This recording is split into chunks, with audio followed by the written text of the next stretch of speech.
ഞാനിപ്പോൾ വർക്ക് ചെയ്യുന്നത് തീഹാർ ജയിലിലാണ്. ഡൽഹിയിലെ തീഹാർ സെൻട്രൽ ജയിൽ എന്ന് പറഞ്ഞാൽ ഏഷ്യയിലെ ഏറ്റവും വലിയ ജയിലാണ്. 18,000 പ്രിസണേഴ്സാണ് അവിടുത്തെ ഒരു വർഷത്തെ കണക്കിൽ സാധാരണയുള്ളത്. 18 തുടങ്ങി 20 വരെ പ്രിസണേഴ്സ്. കാണുമ്പോൾ തന്നെ നമുക്ക് പേടിപ്പെടുത്തുന്ന ഒരു അനുഭവമാണ്. കാരണം ജയിലെന്ന് പറഞ്ഞാൽ എങ്ങനെയായിരിക്കുമെന്ന് നമുക്ക് അറിഞ്ഞുകൂടാ. ആദ്യം ഞങ്ങൾ ജയിലിൽ പോകാൻ ഉണ്ടായ സംഭവം ഞാൻ പയ്യൊന്ന് സൂചിപ്പിക്കാം. ഞങ്ങൾ ഡൽഹിയിൽ ആരാധനസഭയുടെ ഒരു മഠം തുടങ്ങിയപ്പോൾ അവിടെ എന്ത് ചെയ്യാൻ പറ്റുമെന്നറിയാൻ വേണ്ടിയിട്ട് എന്നെയാണ് വിട്ടത്. ഞാൻ അവിടെ ചെന്നു. അപ്പോൾ ഞങ്ങളുടെ വികാരിയച്ഛൻ തിഹാർ ജയിലിൽ പ്രിസണേഴ്സിനെ കുമ്പസാരിപ്പിക്കാൻ വേണ്ടി പോയപ്പോൾ അച്ഛൻ വെറുതെ കൂട്ടിന് വിളിച്ചു. ഞങ്ങൾ പോയി. അവിടെ ചെന്നപ്പോഴാണ് അന്നത്തെ തിഹാർ ജയിലിലെ IG ആയിരുന്ന കിരൺ ബേഡി, ആദ്യത്തെ ഇന്ത്യയിലെ ഏറ്റവും ആദ്യത്തെ ലേഡി IPS ഓഫീസറാണ് കിരൺ ബേഡി. അപ്പോൾ കിരൺ ബേഡി IG ആയിരിക്കുമ്പോൾ കിരൺ ബേഡി റൗണ്ട്സിന് വന്നപ്പോൾ ഞാൻ അവിടെ ഇരിക്കുന്ന കണ്ടു. അപ്പോൾ ചോദിച്ചു, ഈ കാത്തലിക് സിസ്റ്റർ എന്നാ ജയിലിൽ എന്നാ പണിയെന്ന് ചോദിച്ചു. അപ്പോൾ ഞാൻ പറഞ്ഞു, ഞാനിങ്ങനെ അച്ഛൻ്റെ കൂട്ടത്തിൽ വന്നതാണെന്ന് പറഞ്ഞപ്പോൾ കിരൺ ബേഡി പറഞ്ഞു, എന്നാൽ അങ്ങനെ കൂട്ടത്തിൽ വരണ്ട, തിഹാർ ജയിലിലെ പ്രിസണേഴ്സിനെ പഠിപ്പിക്കാൻ വേണ്ടി ഇങ്ങ് പോരാൻ പറഞ്ഞു. അപ്പം സന്തോഷമായിട്ട് തോന്നിയെങ്കിലും തിഹാർ ജയിലിലേക്ക് എങ്ങനെയാണ് എന്നും വരുന്നതെന്നൊരു ഉള്ളിലൊരു പേടിയുണ്ട്. അങ്ങനെ സമ്മതിച്ചു പോന്നു. കിരൺ ബേഡി ഒരാഴ്ച കൊണ്ട് ഞങ്ങൾക്ക് പാസ് എടുത്ത് തന്നു. അങ്ങനെ ഞങ്ങൾ ജയിലിൽ പോയി. അപ്പം ജയിലിൽ ആദ്യം കയറുമ്പോഴുള്ള അനുഭവം, ഒരു 5-6 ഇരുമ്പ് ഗേറ്റ് കടന്നു വേണം ഉള്ളിൽ അകത്ത് കടക്കാനായിട്ട്. അപ്പോൾ അങ്ങനെ കടക്കുമ്പോൾ പോലീസുകാർ നമ്മളെ എസ്കേർട്ട് ചെയ്ത് കൊണ്ടുപോവുകയാണ്. അപ്പോൾ ആദ്യത്തെ ദിവസം ഞങ്ങൾ പോയപ്പോൾ 2 പേര് വെള്ളക്കുർത്തിയൊക്കെ ഇട്ട് ഞങ്ങളെ എസ്കേർട്ട് ചെയ്ത് കൊണ്ടുപോവുകയാണ്. അപ്പോൾ ഞങ്ങളോർത്ത് ഇവർ ഏതാണ്ട് പോലീസ് ഓഫീസേഴ്സ് ആണെന്ന് വിചാരിച്ച് ഞങ്ങൾ ധൈര്യമായിട്ട് അവരുടെ കൂട്ടത്തിൽ പോയി. പിറ്റേ ദിവസം വന്നപ്പോൾ ഇവരില്ല.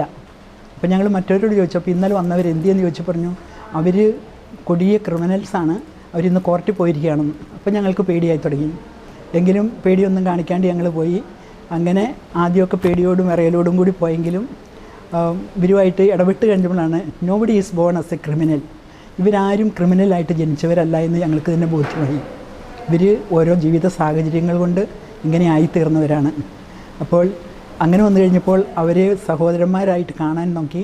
അവർക്ക് വേണ്ടിയിട്ട് എന്തെങ്കിലുമൊക്കെ ചെയ്യണമെന്ന് വെച്ചാൽ അപ്പോൾ ഞങ്ങൾ അവരെ പഠിപ്പിക്കാൻ തുടങ്ങി, അവരെ മനസ്സിലാക്കാൻ തുടങ്ങി കഴിഞ്ഞപ്പോഴാണ് ഞങ്ങൾക്ക് മനസ്സിലായത് ഇവരാരും ക്രിമിനലിനോടുകൂടി ജനിച്ചവരല്ല, ഇവരുടെ സാഹചര്യമാണ് നമുക്കുണ്ടായിരുന്നെങ്കിൽ ചിലപ്പോൾ ഇതിനേക്കാൾ വലിയ കുറ്റവാളികൾ നമ്മളായേക്കുമെന്നുള്ള ബോധ്യം ഉണ്ടായപ്പോൾ ഇവരെ നമ്മൾ സ്നേഹിക്കാനും അവർക്ക് വേണ്ടി എന്തെങ്കിലുമൊക്കെ ചെയ്യണമെന്നുള്ള തുടങ്ങി. അങ്ങനെയാണ് ഞങ്ങൾ പഠിപ്പിക്കാനും കൗൺസിലിങ്ങും തുടങ്ങി.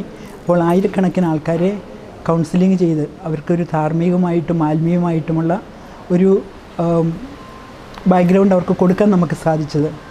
പിന്നെ ലീഗലായിട്ട് ഇവരെ സഹായിക്കാൻ നമുക്ക് ഒത്തിരി സാധിച്ചിട്ടുണ്ട്. എങ്ങനെയാണെന്ന് ചോദിച്ചാൽ ഇവർ ഈ ഒറീസ, ആന്ധ്ര, ജാർഖണ്ഡ്, മധ്യപ്രദേശ് എന്നൊക്കെയുള്ള പ്രിസണേഴ്സ്, ലോ കാസ്റ്റ് ലേബറേഴ്സ്, അവരൊക്കെ ചെറിയ ചെറിയ പെറ്റി ക്രൈംസിന് വേണ്ടി ജയിലിൽ കിടക്കുന്നവരായിരിക്കും. ഇവർ ജോലിക്ക് വേണ്ടി ഡൽഹിക്ക് വന്നിട്ട് ജയിലിലാണെന്നുള്ള വിവരം അവർക്കാർക്കും അറിയത്തില്ല, അവരുടെ കുടുംബത്തിന് അറിയത്തില്ല ഇവർ ജയിലിലാണെന്ന്. അപ്പോൾ ഇവർക്ക് യാതൊരു സപ്പോർട്ടും അവരിൽ നിന്ന് കിട്ടുന്നില്ല. അപ്പോൾ അങ്ങനെയുള്ളവർക്ക് ഫൈനാൻഷ്യലായിട്ട് നമ്മളൊരു സഹായം കൊടുത്ത് കോർട്ടിൽ അവരുടെ കൂട്ടത്തിൽ പോയി, വക്കീൽമാർ പറയുന്നത് എന്താണെന്ന് അവർക്ക് അറിഞ്ഞുകൂടാ. അപ്പം അവർ പോയിട്ട് കൂട്ടത്തിൽ പോയി അവരെ സഹായിക്കാം. അങ്ങനെ ലീഗലായിട്ട് നമുക്ക് ഇവർക്ക് ഒത്തിരി പേര് സഹായിക്കാൻ പറ്റും. അങ്ങനെ ഒരിക്കലും ചെയ്തിട്ടില്ലാത്ത ഒരു മിനിസ്ട്രി, ആരും കടന്നു ചെന്നിട്ടില്ലാത്ത ഒരു മിനിസ്ട്രിയിലേക്ക് അങ്ങനെ ഞങ്ങൾ കാലെടുത്ത് വയ്ക്കുകയായിരുന്നു ചെയ്തത്. അപ്പോൾ ഞങ്ങൾ അങ്ങനെ ജയിൽ മിനിസ്ട്രിയിലേക്ക് കയറിയപ്പോൾ ഒരു ദിവസം ഖുശ്വന്ത് സിംഗ്, ഒരു പഴയ ഇന്ത്യൻ എക്സ്പ്രസിൻ്റെ ജേർണലിസ്റ്റാണ്, ഖുശ്വന്ത് സിംഗ് ഡൽഹി സന്ദർശിക്കാൻ വന്നപ്പോൾ പറഞ്ഞു, അന്നത്തെ IG പറഞ്ഞു, there are 2 angels in Tihar jail എന്ന് പറഞ്ഞ് ഞങ്ങളെ പരിചയപ്പെടുത്തി കൊടുത്തു.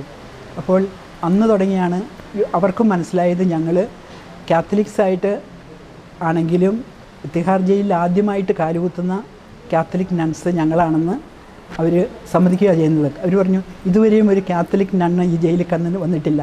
അപ്പോൾ തിഹാർ ജയിലിലെ ഏറ്റവും ആദ്യത്തെ കാത്തലിക്കായിട്ട് ചെല്ലാൻ സാധിച്ചത് ഞാനും എൻ്റെ കൂട്ടത്തിലുണ്ടായിരുന്ന സിസ്റ്ററിനോടെയാണ്. അപ്പോൾ ഞങ്ങളങ്ങനെ അപ്പം എല്ലാ പ്രോഗ്രാമിനും ഞങ്ങളെ വിളിക്കും, ഞങ്ങൾ അവരുടെ ഏറ്റവും ഫ്രണ്ടിലായിരിക്കുന്നത്. അപ്പോൾ അവർ തന്നെ പറയും, അവസാനം വന്നു കഴിഞ്ഞപ്പോൾ 10-25 വർഷമായപ്പോൾ പറയാൻ തുടങ്ങി, sister Angel is our senior staff. കാരണം ആർക്കേഞ്ചൽ എന്ന് പറയാൻ മാത്രം അവർക്ക് അറിയത്തില്ല. അതുകൊണ്ട് ചിലപ്പം ഈ ഒട്ടും എഡ്യൂക്കേഷൻ ഇല്ലാത്തൊരു ചിലപ്പം ഡാർക്ക് ഏഞ്ചൽ എന്ന് പറയും. അപ്പോൾ അങ്ങനെ പറഞ്ഞ അവസാനം ഞാൻ പറഞ്ഞു ഏഞ്ചൽ എന്ന് മാത്രം വിളിച്ചാൽ മതി എന്ന്. അപ്പോൾ അങ്ങനെ സിസ്റ്റർ ഏഞ്ചലിന് അവർ തന്നെ വിളിക്കാൻ തുടങ്ങി. അപ്പോൾ അത് കഴിഞ്ഞപ്പോൾ ഇങ്ങനെ ഇവർ പറഞ്ഞു സിസ്റ്റർ ഏഞ്ചലാണ് ഏറ്റവും ആദ്യം തിഹാർ ജയിലിൽ കാലുകുത്തിയ കാത്തലിക്കിനാണ്. അപ്പോൾ അങ്ങനത്തെ ഒരു എൻ്റെ സഭയ്ക്ക് അങ്ങനെയും കൂടി ഒരു ഈ മിനിസ്ട്രി കാരണം അങ്ങനെയും കൂടി ഒരു ബഹുമതി കിട്ടിയെന്നുള്ളതിൽ എനിക്ക് അഭിമാനമുണ്ട്. പിന്നെ ഇന്നത്തെ ഈ സംഗമത്തിലേക്ക് വിളിച്ചതിൽ എനിക്ക് വളരെ നന്ദിയുണ്ട് ഇവരോട്. ഇപ്പോൾ ഞാൻ ബിഷപ്പ് എന്നോട് പറഞ്ഞു തിഹാർ ജയിലിനെക്കുറിച്ച് ഇവരോട് ഷെയർ ചെയ്യണമെന്ന്. അപ്പോൾ ഇങ്ങനെ ആയിരക്കണക്കിന് ആൾക്കാരെ സഹായിക്കാൻ സാധിച്ചതിൽ കൃതാർത്ഥതയുണ്ട്. കാരണം ഒട്ടും നന്ദി കിട്ടില്ലാത്തൊരു സേവനമാണിത്. കാരണം ഇവർ ജയിൽ വിട്ടു പോയി, അവരുടെ വീടുകളിലേക്ക് പോയി, അവർ പിന്നെ വേറൊരു ലോകത്തായിപ്പോയി. ജയിലിലായിരുന്നപ്പോഴത്തെ ലോകമല്ല അവർക്ക്, അവർ വേറൊരു ലോകത്താണ് ജീവിക്കുന്നത്. അപ്പോൾ അവർ ചിലരൊക്കെ ഓർക്കും ഞങ്ങളെ രക്ഷിച്ചതും ഇറക്കി വിട്ടതും ആരാണെന്ന്. അവർ വിളിക്കും, അവർ കുറച്ചും കൂടി എഡ്യൂക്കേറ്റഡ് ആയിട്ടുള്ള ആൾക്കാരാണ്, അവർ വിളിക്കുന്നവരുണ്ട് അങ്ങനെ ധാരാളം പേര്. മറ്റുള്ളവർ അവരൊന്നും പ്രതീക്ഷിക്കുന്നില്ല, പക്ഷേ അവർ പോയപ്പോൾ പറഞ്ഞ നന്ദി ധാരാളം മതി. അതുപോലെ അവർ സന്തോഷത്തോടു കൂടിയാണ് ജയിൽ വിട്ടു പോകുന്നത്, അവർ ഇറക്കി വിട്ടത്. അതുകൊണ്ട് അങ്ങനത്തെ ഒരു പ്രതിഫലം കിട്ടുന്ന ഒരു മിനിസ്ട്രിയാണിത്. എനിക്ക് തോന്നുന്നു കാത്തലിക് ചർച്ച് എല്ലാ സ്ഥലത്തും ജയിൽ മിനിസ്ട്രിയിൽ ഇൻവോൾവ് ആണെന്നാണ് എൻ്റെ ആഗ്രഹം. കാരണം നമുക്കത് ഇങ്ങനെ ചെയ്യാൻ സാധിക്കുന്ന ഒരു മിനിസ്ട്രിയാണ്. മറ്റുള്ളവരെ എല്ലാ തരത്തിലും സഹായിക്കാൻ സാധിക്കുന്ന ഒരു മിനിസ്ട്രി.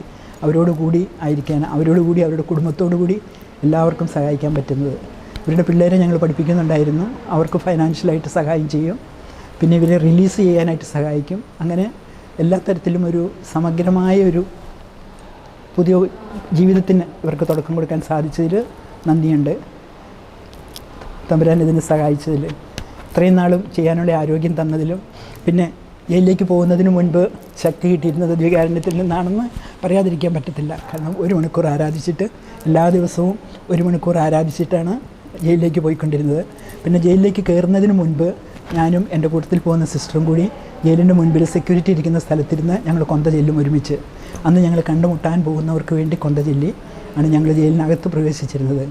പിന്നെ ഈ ജയിലിനകത്ത് ഇവർക്ക് ഞങ്ങൾ ഈ ക്ലാസ്സുകൾ മാത്രമല്ല, നമ്മൾ കാത്തലിക്സ് ആയതുകൊണ്ട് റിലീജിയസ് പ്രോഗ്രാംസ് നടത്തും, ഹോളി വീക്കിലൊക്കെ പ്രാർത്ഥനകൾ നടത്തും, കുർബാന നടത്തും.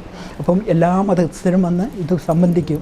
അവർക്കും ഇതൊരു അനുഭവമായിരുന്നു. അപ്പോൾ അങ്ങനെ എല്ലാ തരത്തിലും ഈശോ എന്നെ ഏറ്റവും സ്പർശിച്ചത് ഏത് മിനിസ്ട്രി എടുക്കുന്ന ആദ്യം ഓർത്തപ്പോൾ ഇരുന്നത് എൻ്റെ ഈ ചെറിയവരിൽ ചെയ്തതല്ല, എനിക്ക് വേണ്ടി ചെയ്യണമെന്ന് പറഞ്ഞപ്പോൾ ഞാൻ ഈശോയോട് ചോദിച്ചു ആരാണ് ഈ ചെറിയവരെന്ന്. അപ്പോൾ ബൈബിൾ തുറന്ന് ആദ്യം കിട്ടിയത് I was in prison U visited me എന്നുള്ള വിശുദ്ധ മത്തായിയുടെ സുവിശേഷമാണ്. അപ്പം ഐ വാസ് ഇൻ പ്രിസൺ, ഇപ്പം ഞാൻ ജയിലിൽ ചെല്ലുമ്പോൾ കാണുന്നത് ഈശോയെ തന്നെ കാണുന്നതെന്ന് വിചാരിച്ചാൽ എനിക്ക് മിനിസ്റ്റർ ചെയ്യാൻ സാധിക്കും. അതിനുള്ള ശക്തി അവിടുന്ന് തരും. അങ്ങനെയാണ് ഈ മിനിസ്റ്റർ ഇത്രയും നാളും തുടർന്നുകൊണ്ട് പോകാൻ സാധിച്ചത്. എനിക്കതിൽ വളരെ സന്തോഷമുണ്ട്.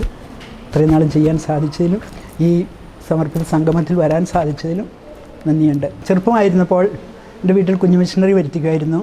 അപ്പോൾ ഞങ്ങൾ മെയ് മാസത്തിൻ്റെ അവസാനം ഈ കുഞ്ഞു മിഷണറിക്കകത്തുള്ള അഭിനയങ്ങൾ ഞങ്ങൾ അഭിനയിക്കുമായിരുന്നു. അപ്പോൾ എൻ്റെ വീട്ടിൽ എനിക്ക് 6 ചേച്ചിമാരുണ്ട്, ഞാൻ 7ാമത്തെ. എനിക്കൊരു അനുജത്തിയുണ്ട്. അപ്പോൾ ഞങ്ങളിത് അഭിനയിക്കുകയായിരുന്നു.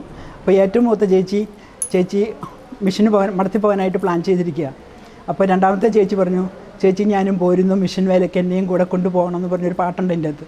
അപ്പോൾ ചേച്ചി ആ പാട്ടും പാടി ഈ ചേച്ചിയുടെ പുറകെ പോയി. അത് അഭിനയത്തിൻ്റെ ഭാഗമായിരുന്നു. അപ്പം ഞങ്ങൾ അനുജത്തിമാർ ഞങ്ങളോർത്തു ഞങ്ങളും പോരുമെന്നും പറഞ്ഞ് ഞങ്ങളും ഈ പാട്ടും പാടിക്കൊണ്ട് ചേച്ചി പുറകെ പോയി. അവസാനം വന്നപ്പോൾ അന്നങ്ങനെ കാണിച്ച് കുഞ്ഞായിരുന്നപ്പോൾ. പിന്നീട് ഞങ്ങൾ 6 പേരും സിസ്റ്റേഴ്സാണ്. അനുജത്തി മാത്രം കല്യാണം കഴിച്ചുകൊണ്ട് ഞങ്ങൾ 6 സിസ്റ്റേഴ്സും ആ ചേച്ചിയുടെ പുറകെ പോകുന്നു. ആ ചേച്ചിയുടെ കൂട്ടത്തിൽ അല്ലെങ്കിലും വേറെ മഠത്തിലായിട്ട് പോകുന്നു. അങ്ങനെ ഞാൻ ആരാധന സഭയിൽ, അവരെല്ലാം ക്ലാരമഠത്തിൽ വേണം.